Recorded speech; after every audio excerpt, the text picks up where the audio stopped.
My mother was my hero. Until she became my biggest heartbreak. For 7 years, I watched the woman who raised me disappear into addiction. I didn't know if I could ever forgive her. But then, one phone call changed everything. This is Hearts Mended, where real stories show us that broken bonds can heal, and second chances are never too late. If you've ever lost someone you love to addiction, if you've struggled to forgive a parent, subscribe, like this video, and share your story in the comments. Because healing begins when we share our truth. I was always daddy's girl, that's what everyone said. But the truth is, my mother was my hero first. Her name was Claire. She was a middle school teacher, loved by her students, admired by her colleagues. She had this way of making everyone around her feel seen and important. She volunteered at our church, helped organize community events, and came to every single one of my school plays, even the ones where I had one line. I'm the oldest of 3 kids. My brothers are 7 and 9 years younger than me. Growing up, my mother was the constant presence, the one who made sure we had healthy lunches, who helped with homework, who listened to our problems without judgment. My father worked long hours as an engineer. He was a good man, but my mother was the heart of our home. She was the one who held everything together. I remember being in 3rd grade, coming home upset because a friend had excluded me from their birthday party. My mom sat with me, listened to me cry, and then she said something I've never forgotten: people hurt other people sometimes. Not because you're not worthy of love, but because they're scared, or struggling, or just not ready to see how special you are. Your job isn't to change them. Your job is to protect your own heart and keep believing in yourself. I held on to those words for years. I thought my mother was the wisest person alive. When I was 16, my father had a severe back injury at work. He needed surgery and physical therapy. The doctors prescribed him opioids for the pain. At first, my mother helped manage his medication. She was so careful, so protective of his health. But then my father recovered. The back pain went away. The medications should have stopped. They didn't. My father became dependent on the pills. And my mother, watching him suffer, started taking them too, just to understand what he was going through, she told herself. Just to be able to help him better. Just this once. Just one more time. What started as occasional use became regular use. What was supposed to be temporary became a way of life. I didn't notice at first. I was busy with school, with my social life, with the normal concerns of a teenager. But then I started seeing things I couldn't explain away. My mother sleeping until noon on weekends. My mother forgetting to pick me up from school, me standing outside in the cold for an hour, texting her repeatedly before she finally answered, confused about where I was. My mother at the dinner table, barely touching her food, staring off into space. By the time I was 17, the woman I had known my whole life was disappearing. I remember one specific day that changed everything. I came home from school and found my mother passed out on the couch at 3 in the afternoon. Her hair was unwashed. There were dishes piled up in the sink, unusual for the woman who had taught me that a clean home is a peaceful home.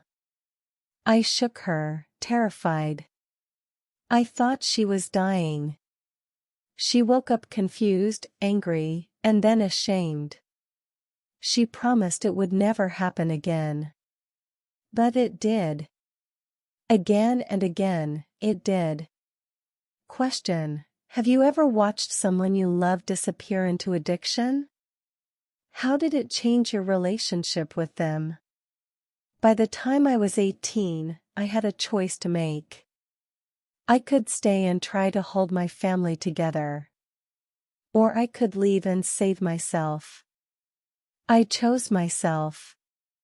And I've spent the last 7 years feeling guilty about that decision.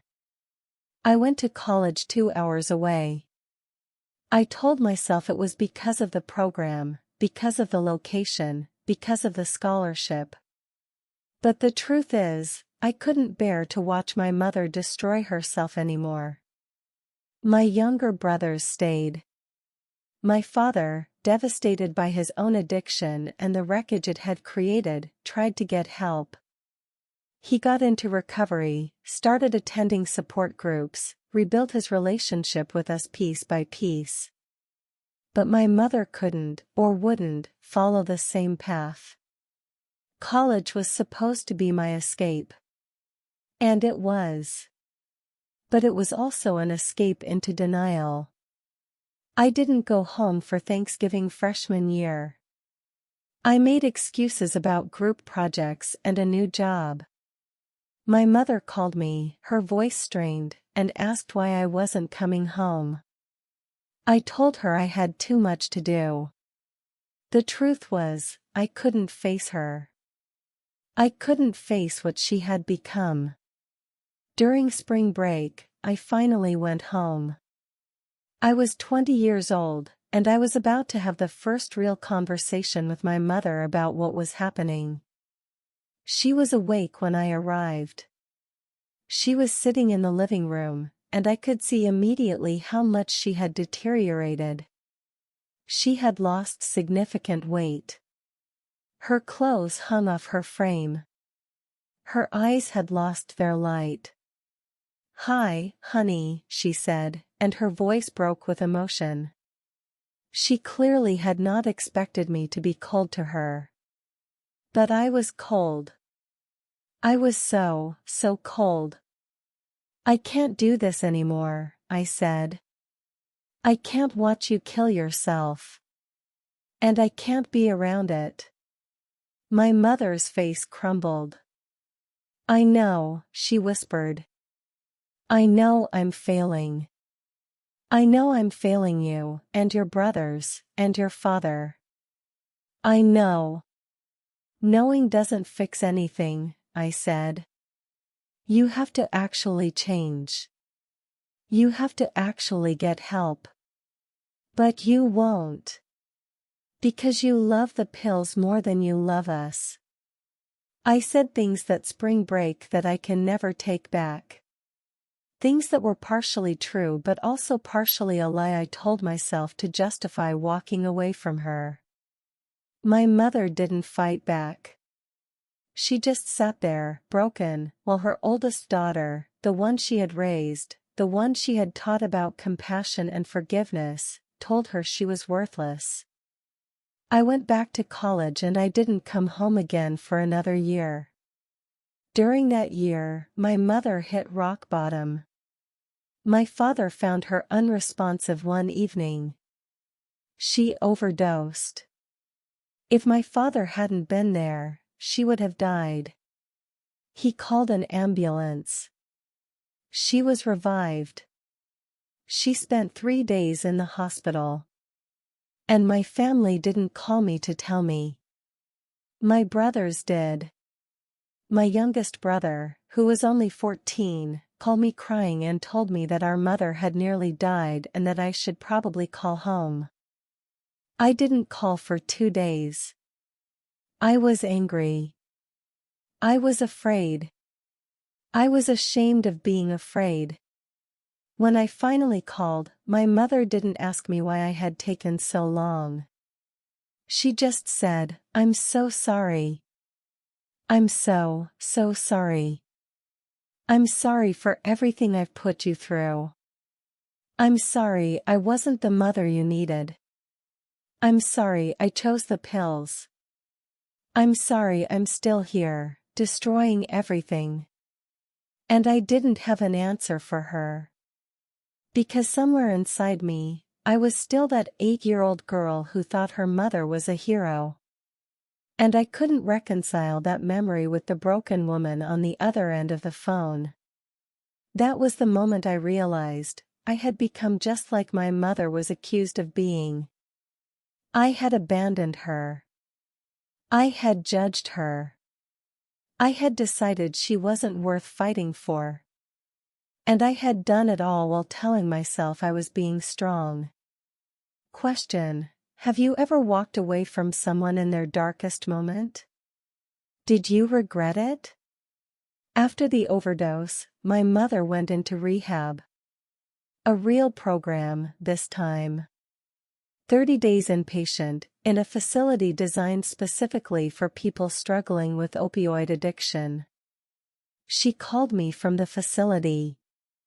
Her voice was different, clearer, steadier, but also more vulnerable than I'd ever heard it. "I know I have no right to ask you to listen," she said. "But I'm going to ask anyway. Because I need you to know that I'm not asking for your forgiveness. I'm asking for the chance to earn it." I didn't respond. I wasn't ready. "I was wrong," she continued. "I was wrong to turn to pills instead of asking for help. I was wrong to let addiction destroy our family. And I was especially wrong to let you feel like you had to be the adult in this situation. You were 17, 18, 19, and I made you feel responsible for my choices. I made you feel like my addiction was your failure. And that was cruel. I'm sorry." I listened to my mother speak her truth from a rehabilitation facility, and I cried. "I'm starting over," she said. "I'm going to get clean. I'm going to stay clean. And I'm going to spend the rest of my life showing you and your brothers that I'm worthy of being your mother again. But I understand if you can't forgive me. I understand if you need to keep protecting yourself. I just wanted you to know, I see what I've done. I'm taking responsibility. And I love you." The line went quiet. "I love you too," I finally whispered. And I meant it. But I wasn't sure love was enough. Over the next few weeks, my mother sent me letters from rehab. Not long letters, just thoughts, reflections, things she was learning about herself and her addiction. In one letter, she wrote, "I realized that I was using the pills to escape feeling like a failure as a mother. Your father's addiction triggered mine. I was so afraid of losing him that I wanted to follow him into that darkness, like that would somehow save him. And when I saw your disappointment in me, instead of using that as motivation to get better, I used it as another reason to escape. I'm learning that running from pain is what got me here. So this time, I'm going to run toward it." In another letter, "I understand now that you leaving for college wasn't you being selfish. It was you being a survivor.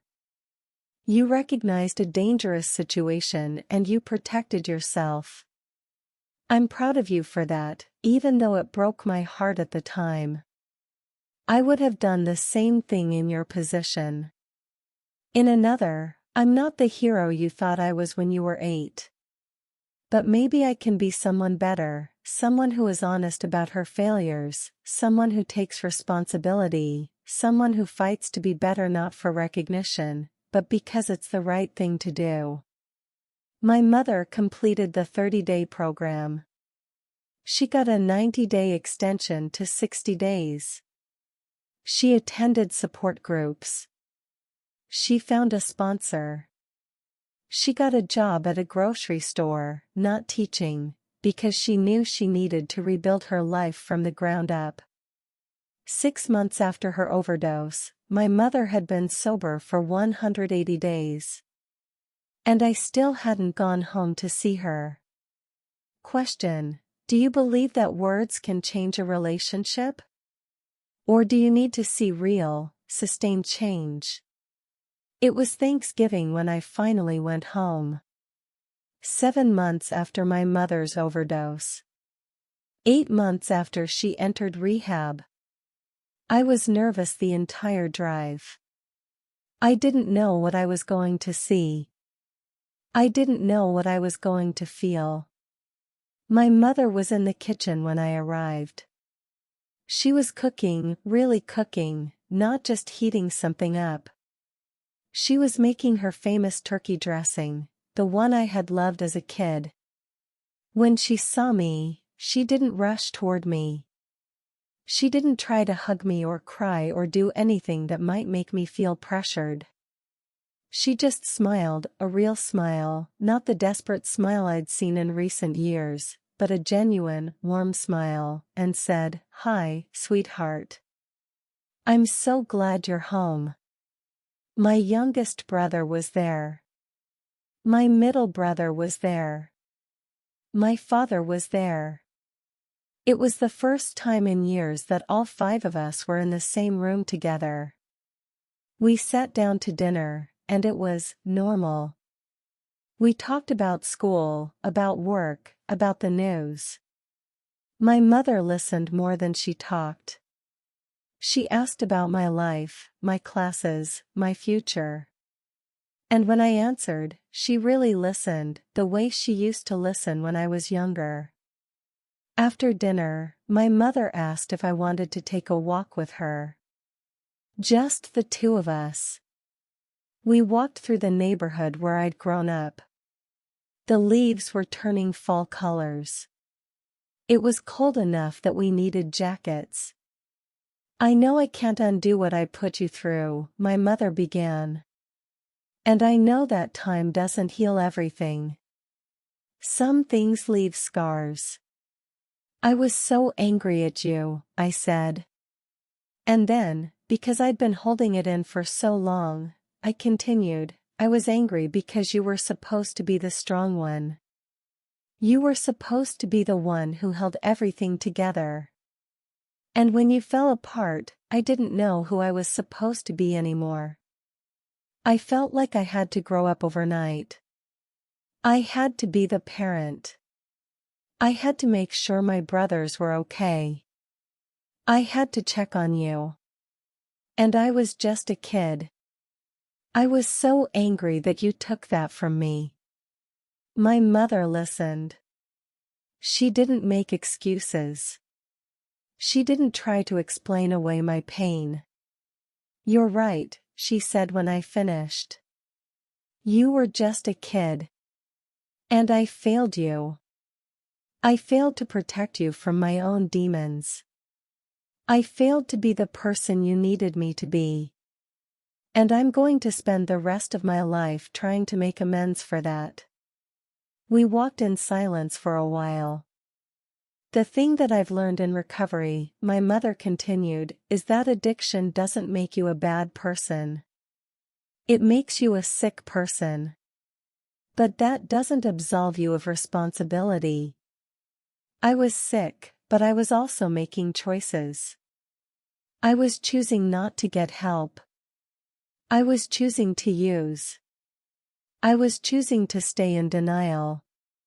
So I can't blame addiction for everything. I have to own my part of it." "That's mature," I said. "I'm learning to be mature," my mother replied. "I'm learning a lot of things. Like how to live without the pills. Like how to feel my feelings instead of numbing them. Like how to be present with my family instead of checking out." We came to a small park where I used to play as a child. My mother sat on a bench and patted the seat next to her. "I want you to know something," she said. "I'm proud of you. Not because you're successful or because you got good grades, although you did. I'm proud of you because you survived. You survived having a mother with addiction. You survived the shame and the confusion and the disappointment. And you're becoming a thoughtful, compassionate, strong woman. That's all you. That's not because of me. That's because of your own resilience. I felt tears on my cheeks. I forgive you, I said. And I meant it. Not because everything was suddenly okay. Not because I'd forgotten the years of pain. But because I could see that my mother was genuinely trying to change. And I could see that holding on to anger was only hurting me. My mother pulled me close, and we sat together in the cold autumn evening, both of us crying, but not from sadness. From relief. From hope. Thank you, my mother whispered. Thank you for giving me another chance. Question: when you see someone genuinely trying to change, does it change how you feel about forgiving them? Forgiveness isn't a moment. It's 1,000 tiny choices to believe in someone's capacity to change, even when your past tells you to be skeptical. After that Thanksgiving conversation, I made the decision to let my mother back into my life, not the way she was before, but in a new way. A way built on honesty instead of idealization. I started calling her weekly. We'd talk for 30 minutes, an hour sometimes. We'd talk about recovery, about my mother's struggles, about my own struggles. My mother was honest about the temptations she faced, the days when she wanted to use, the times when she questioned whether sobriety was worth it. And I was honest too. I told her about my anger, about my hurt, about the guilt I carried for abandoning her. I told her about the fear I had that she would relapse, that all of this would be temporary, that I'd have to grieve her all over again. My mother didn't promise that she'd never relapse. That would have been a lie. Instead, she said, I'm going to do everything I can to stay sober. But I'm also human. I might struggle. I might have bad days. If that happens, I'm going to reach out for help. I'm not going to hide it. I'm not going to lie. I'm going to be honest with you and ask for support. Because that's what recovery looks like. It's not perfection. It's honesty and effort and asking for help when you need it. I started visiting home more often. First once a semester. Then every other month. Eventually, every month. My mother was different. She wasn't trying to be the hero anymore. She was just trying to be a good person. She was working her recovery program. She was attending support groups twice a week. She was helping other people in recovery. She was also going to therapy to work through the trauma that had driven her addiction in the first place. One day, during one of my visits, I asked her, "Do you ever regret it? Do you ever wish you could go back and change things?" My mother thought about this for a long time. I regret the pain I caused, she said. I regret missing important moments in your life. I regret the relationship we lost. But do I regret my addiction? No. Because without it, I wouldn't have hit bottom. Without hitting bottom, I wouldn't have gotten help. And without help, I would have died. So as much as I hate what addiction did to me and to my family, I also recognize that it led me to a place where I had to choose, do I want to live, or do I want to die? And I chose to live. That's a powerful perspective, I said. It's a survival perspective, my mother replied. And I'm grateful every day that I survived. A year after my mother's overdose, she reached her first sobriety milestone. 1 year sober. She got a coin from her recovery program, a physical token of her commitment. She gave me a copy of the coin. She said, "This is for you." Because you were part of my recovery. Your forgiveness was part of what kept me going on the hard days. Thank you for staying with me, even when you wanted to leave. I held that coin in my hand, and I realized something: forgiveness isn't something we do for someone else. It's something we do for ourselves. By forgiving my mother, I had given myself permission to heal. But forgiveness also came with a cost. I had to let go of my childhood fantasy that my mother was perfect. I had to grieve the mother I thought I had. I had to accept that she was human, flawed, capable of making terrible choices. I had to forgive myself for leaving her, for judging her, for wishing she was different. And most importantly, I had to accept that healing doesn't mean forgetting. It means learning to carry the pain without letting it define the relationship. Question: what does forgiveness cost you? What do you have to give up to heal? 2 years after my mother's overdose. 2 years after her first day of sobriety. I'm 24 years old now. I'm in grad school studying counseling, specializing in addiction and family dynamics. I want to help families who are going through what mine went through. My mother has been sober for 2 years. She's working as a peer counselor at the same rehab facility where she got help. She's helping other people navigate recovery. She's rebuilding her relationship with my brothers. She's rebuilding her relationship with my father, who is also now 4 years sober. Our family is different now. We're not the family we were before addiction. We probably never will be. But we're a family that has learned to communicate honestly. We're a family that knows what happens when we stop communicating. And we're committed to never letting that happen again. I still have hard days. There are moments when I catch myself being suspicious. If my mother seems tired, I worry she's relapsed. If she doesn't call for a few days, I get anxious. These are the residual effects of the trauma I experienced. My mother knows about these fears. She's patient with me. She understands that trust doesn't get rebuilt overnight. Recently, I asked my mother to tell me about her experience of addiction, not from her recovery perspective, but from her experience in it. What was it like to be addicted to pills while watching your family fall apart? What was it like to wake up knowing you were destroying the people you love most? My mother was quiet for a long time.